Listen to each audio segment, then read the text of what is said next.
방탄소년단에 대해서 이제 이야기를 해보려고 그러는데 저는 팩트 인스타 하면서 이제 방탄소년단을 알게 됐거든요. 예.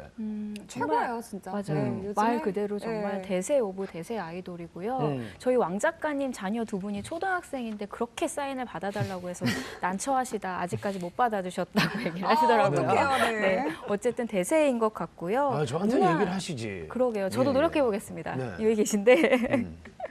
네, 문화 대통령이죠. 서태지 씨가 최근에 그 자신의 명곡들을 후배들과 함께 리메이크하는 프로젝트를 진행을 하는데요. 첫 주자로 방탄소년단을 지목을 우와. 했어요. 예, 엄청난 콜라보가 될 것으로 예상이 됩니다. 벌써 되게 궁금해요. 아, 대박이네요, 정말. 아, 저는 처음 그게 기억이 나요. 방탄소년단이 데뷔를 했을 때 네. 이름을 보면서 방탄이야 이러던 때가 정말 엊그제 같은데 언제 이렇게 성장을 했는지 모르겠어요. 너무 대단하고 멋있고요.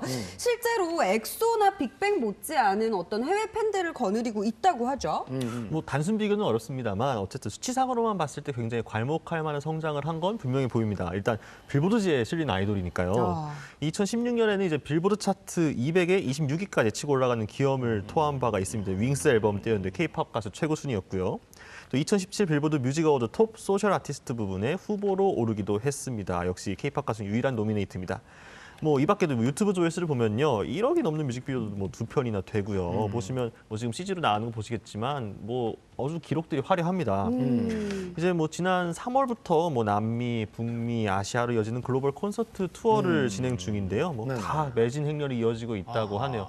일단 결과적으로 보통 이렇게 성장을 하는 경우에는 애초부터 해외 공략을 기획을 철저하게 해놓고 출발하는 경우들이 많은데 방탄소년단은 그런 것들이 완전히 만들어지지 않은 그룹이었거든요. 근데 의도치 않은 해외 쪽에서의 반응이 오면서 선수단을 만들어낸 좀 색다른 케이스입니다. 네. 방탄소년단 그 이야기를 들으니까 그 저 싸이의 강남 스타일. 네. 예, 예. 한류의 어떻게 보면 이제 조상이죠. 그렇죠. 예, 왜냐면 그 싸이가 깔아놨기 때문에 지금 우리 아이돌도 뭐 순탄하게 가는 거거든요. 이제 빌보드 차트 이야기가 나와서 그런데 싸이가 빌보드 차트에서 2등까지 했었잖아요. 7주 동안 머물면서. 대단했었죠, 진짜. 아, 네. 요 길을 받아서 방탄소년단이 그냥 쭉쭉 뻗어 나갔으면 좋겠습니다. 네. 네네. 방탄소년단이 뭔가 이렇게 처음부터 그렇게 주목을 끄는 그룹은 아니었죠. 맞아요. 현재는 뭐 빅뱅과 엑소를 잇는 K-팝의 거물이지만 사실 SM, 그러니까 처음부터 그런 건 아니었어요. 뭐 SM이나 YG, JYP 같은 3대 기획사에서 신인이 나온다 하면은 데뷔하기 전부터 엄청난 관심을 받잖아요. 그렇죠. 하지만 방탄소년단은 2013년에 그 방시혁이라는 그 거물 작곡가가 있잖아요. 그분이 운영하시는 곳이 빅히트 엔터테인먼트인데 그곳에서 이제 만들어진 그룹인데 아무래도 그 3대 기획사에 비해서 물량 공세가 조금 적었기 때문에 인지도가 높은 편은 아니었어요. 대신에 이제 방탄이 공략한 게 해외 시장인데요. 유튜브와 SNS를 그러니까 SNS에 지속적으로 컨텐츠를 업로드하면서 K-팝 팬들이 자연스럽게 자신들을 알도록 한 건데요. 특히 2015년에는 현란한 군무를 앞세운 노래 쩔어로 굉장한 인기를 모으기 시작했습니다. 아, 쩔어. 네. 쩔었죠. 아니, 이런 말 잠깐만요. 해도 되나요? 아웃. 아니, 세계적으로 정말 K-팝의 위상이 조금 높아졌다고는 하지만 네네. 사실 말씀하신 대로 그렇게 쉬운 건 아니에요. 아, 그럼요. 해외에서 쉽지 않죠. 성공하는데 그럼요. 또 예, 예. 어떻게 그렇게 어려운 거를 해냈을까요? 맞아요. 정말 놀랍긴 한 게 빌보드에서 아까 말씀하셨지만 강남스타일 이후로 그 K-팝이 차트에 오르내린 게 처음이거든요. 그리고 지금 해외 투어 10몇 개 국가를 도는데 정말 일찌감치 다 매진이 됐어요. 그 정도로 굉장히 인기가 많은데 보통 국내 시장을 접수하고 해외로 가자 뭐 이런 게 순서인데 네. 방탄소년단은 약간 역공을 펼쳐서 성공한 케이스인데요. 진짜 자랑스럽다. 네, 이게 힙합 사운드 중심이라는 점과 멤버들의 프로듀싱 능력이 있는 것도 인기 비결이죠. 제 개인적으로 생각으로는 그 빅뱅과 엑소의 좀 장점을 섞은 게 매력이 아닌가 싶어요. 군무나 퍼포먼스 굉장히 에너자이틱하잖아요. 그래서 또 해외 국적의 멤버가 한 명도 없다는 것도 오히려 신선한 점으로 비추지 않았나 싶습니다. 네. 저는 이제 방탄소년단의 좀 꾸준함을 좀 지적을 하고 싶어요. 여기에 주목해야 될 것 같은데요. 왜냐하면 대체로 아이돌 팬덤은 아이돌이 열심히 활동하던 시기에 함께 성장을 하고 또 앨범 활동이 종료된 시점에서 약간 소강 상태였다가 또 새 음원이 나오면 다시 이렇게 성장하고 요 과정을 거치거든요. 근데 방탄소년단은 이제 별명이 해자소년단이에요. 해자롭다. 예, 굉장히 떡밥을 많이 주는 거죠. 팬들에게 앨범 활동하지 않는 시기라고 하더라도 그러니까 비활동 시기에 꾸준히 팬들과 소통할 수 있는 창구들을 만들어서 콘텐츠들을 유통을 하다 보니까요.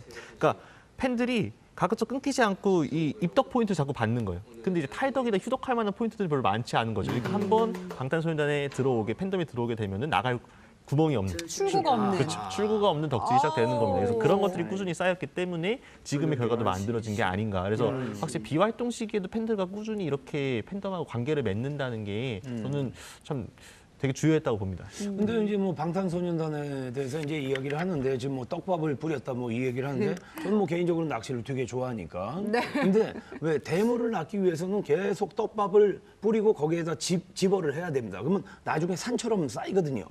그러다 보면 이제 큰 대물이 와서 쓱 무는 거지. 그게 해외에서 성공한 비결이에요. 예. 그러니까 말씀하신 어떤 꾸준함이네요. 그렇죠, 어떻게 그렇죠. 보면. 계속 한 우물만 판 거죠. 근데 네. 진짜 방탄소년단을 보면서 3대 기획사, 외국인 멤버, 예능 출연 뭐 이런 게 성공의 필수 조건인데 요거를 깨버렸어요. 그렇죠? 네네. 네. 이분들 진짜 어디까지 날아오를지 기대가 됩니다. 맞아요. 네. 그 방탄의 탄생이나 성장 과정 자체가 기존의 틀을 깨는 것이기 때문에 굉장히 반갑다는 생각이 들고요. 사실 기존 그룹들은 어떻게 해도 뮤직뱅크에 들어가야 되나 막 대기 타고 있고 막 반드시 리얼 예능에 출연해야 되고 이런 생각들이 강했는데 방탄소년단이 그런 틀을 깬 첫 케이스가 아닌가 싶고요. 멋있다. 기존의 방탄이 좀 해외 팬들과 SNS로 소통을 했다면 이번에는 좀 콘서트로 보여주려고 하는 것 같은데 사실 티켓 파워를 보여줄 수 있는 것 같아서 굉장히 반가운 현상이라는 생각이 들고요. 좀 아쉬운 점이 있다면 해외 반응이 엄청나게 큰데 국내에선 좀 입지도가 해외에 비하면 조금 약하다는 생각이 들어요. 뭐 대표적인 히트곡이 정확하지 않는다든지 해서 조금 해외에서 치밀한 전략이, 그러니까 국내에서 치밀한 전략이 필요하지 않나 싶습니다. 네. 뭐 국내 기반도 잘 지적해 주셨고요. 저는 이제 자리에 오르는 것보다 지키는 게 더 훨씬 어려운 일이라고 생각을 해요. 방탄소년단이 지금 기세를 오래 유지하기 위해서 해야 될 게 여러 가지가 있겠습니다만 저는 일단 국내 팬덤하고 좋은 관계를 유지하는 게 제일 중요한 것 같아요. 아까 말씀드렸던 것처럼 지금 국내 기반을 더 확보하고 확장하는 게 중요한 시점이기 때문에 최근에까지 좀 불미스러운 사건들이 몇 가지가 있었어요. 뭐 오해가 있었던 것도 있고 좀 잘못한 것도 있는데 그런 것들이 도마에 오를 때마다 자꾸 이제 팬덤들이 흔들리게 되는 거거든요. 앞으로는 이런 문제들이 생겼을 때 좀 더 신중한 자세를 취하면 장기 집권도 크게 무난하게 할 수 있지 않을까 이렇게 개인적으로 생각합니다. 네, 자 글로벌 K-팝 시장에 활력을 불어넣고 있는 보이그룹 방탄소년단에 대해서 집중 조명을 해봤습니다. 네네. 방탄소년단도 더 앞으로 날아오르길 바라고요. 그리고 또 제2의, 제3의 방탄소년단이 탄생할 수 있기를 저희 팩트인스타가 응원하도록 하겠습니다.